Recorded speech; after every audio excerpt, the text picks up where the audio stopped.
छपरा और बाकी जगहों पे भारतीय जनता पार्टी कुछ लाखों के अंतर से जीत रही है। तभी मैं आपको कह रहा हूं कि रोहिणी को मेरी शुभकामना है, पर गलत वक्त पे वो राजनीति में आ गई है। पहला चुनाव ही कुछ लाखों के वोट से हारने जा रही है वो। रोहिणी के बारे में कहा जाता है कि उस उम्र की महिलाएं और बच्चियां जो हैं उसके तरफ झुकेंगी क्योंकि बाप की उसने मदद की है। भाई रोहिणी के लिए मेरी शुभकामना है, छोटी बहन की तरह है, छपरा आ रही है, स्वागत है, पर गलत वक्त पे छपरा आ रही है। अभी देश, बिहार और छपरा ने मन बना लिया है, अब की बार 400 पार, 400 में 40 देगा बिहार, और छपरा तो मोदी जी के हाथ में जा चुका है।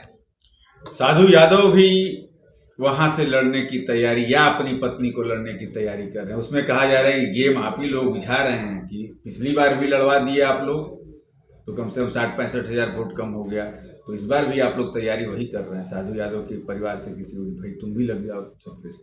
कौन साधु यादव? हमारे भाजपा के तो किसी कार्यकर्ता साधु यादव नहीं है। लालू के साले साधु यादव तो लालू जी से जाके पूछे ना इस बात का, वो उनके परिवार का मसला है। नहीं, हमारे कार्यकर्ता, किसी भी कार्यकर्ता का नाम साधु यादव नहीं है। मैं कहाँ कह रहा हूँ, ये तो अच्छा, लालू के साले साधु यादव। हाँ, साधु यादव। अच्छा। तो लालू के परिवार की बात जब आप कर रहे हैं तो लालू के परिवार का जिम्मा, विरुद्ध में रहते हैं तो रहे, भाजा भाजी के शादी में तक नहीं आते हैं। अब पता नहीं है उनके परिवार का मसला है, नहीं बुलाया क्या किया। सपोर्ट सपोर्ट आपको कर रहे हैं मनोज जी, किसी के सपोर्ट करने या नहीं करने से हमारी जीत का अंतर कुछ लाख से कुछ कम होगा।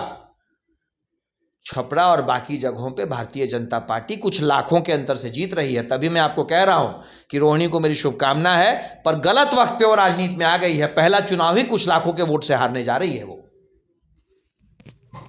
देखिए, भाजपा में यही खासियत है कि रोहिणी को भी शुभकामना कुंतर कृष्णा ने दिया। भाजपा के प्रदेश के प्रवक्ता हैं, कहा कि एकदम छोटी बहन जैसी है, लेकिन गलत समय में राजनीति में एंट्री हो रही है क्योंकि मोदी की लहर है 400 के पार और उसमें 40 बिहार। लेकिन सबसे तकलीफ उस समय होगी मीसा भारती को, कि जिस मीसा भारती ने चाचा को गणासे से हाथ काटने के लिए कहा था पिछले लोकसभा के चुनाव में, वही चाचा उनको हराए और इस बार भी उसी चाचा से शायद सामना होगा और फिर चाचा शायद चाचा ही रह जाएंगे, भतीजी को मुंह की खानी पड़ेगी। देखते हैं, चुनाव में भी वक्त है।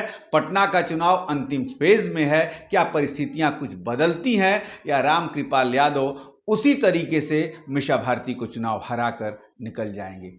कैमरामैन प्रेम के साथ मनोज चतुर्वेदी, पटना।